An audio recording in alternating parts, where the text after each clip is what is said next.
Hey guys, today I'm going to be making a kohlrabi bacon sandwich similar to a BLT. I just want to show you a little bit how to break down a kohlrabi as well.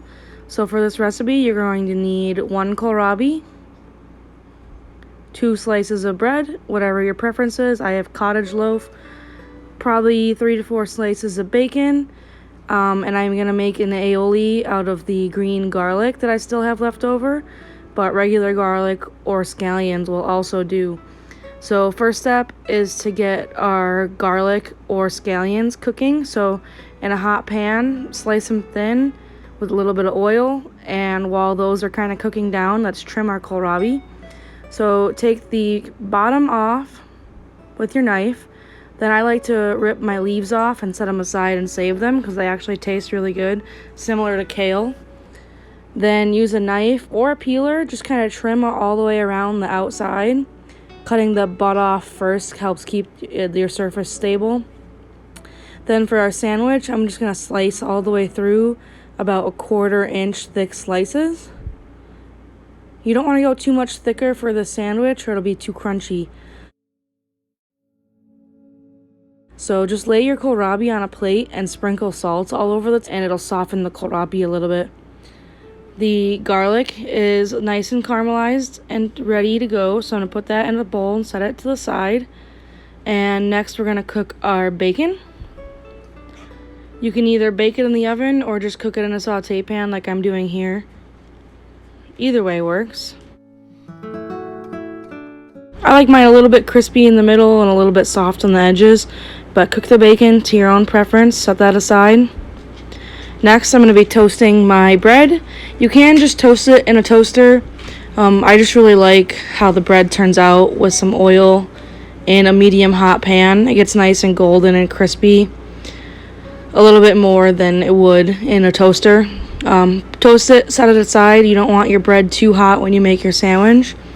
Next, get your pan really hot, and we're going to take that salted kohlrabi and a little bit of oil in the pan and gently set it in there, and we're going to be searing it on both sides.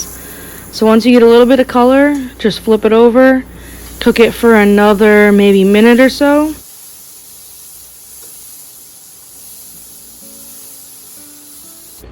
Then set it to the side and we'll get ready to make our mayonnaise. For the mayonnaise, you can do this in a food processor or just chop the green garlic by hand.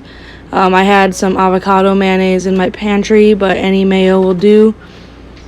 This would probably actually work well with just avocados if you're not a fan of mayonnaise. So just pulse together the cooked green garlic and mayonnaise together. Add a little bit of salt.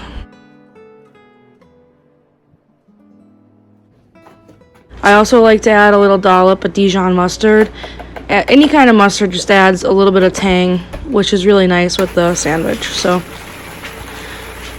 you can be as chunky or as smooth as you like. I left mine a little bit chunky, but that'll be a really nice, flavorful spread for the sandwich.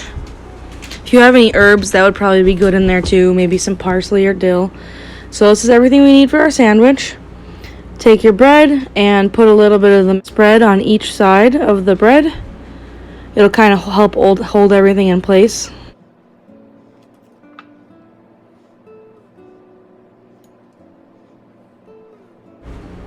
Next, I just have the mixed lettuce from the CSA, and I'm going to go ahead and just put a fat layer of lettuce on my sandwich on one side. Next is the kohlrabi that's been salted and seared, and layer it like you would like tomatoes on a BLT. Any extras, you can just go ahead and eat them. Then lay your bacon. I kind of break mine in half and arrange them that way. And then take your top, press it down a little bit. And if you'd like, you can cut it in half. It'll just make it a little bit easier to eat when it's cut like that.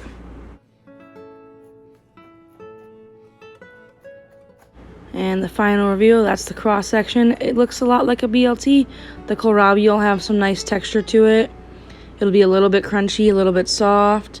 Just a really easy something to throw together if you don't know what to do with the kohlrabi. So I hope you enjoy. Thanks for watching.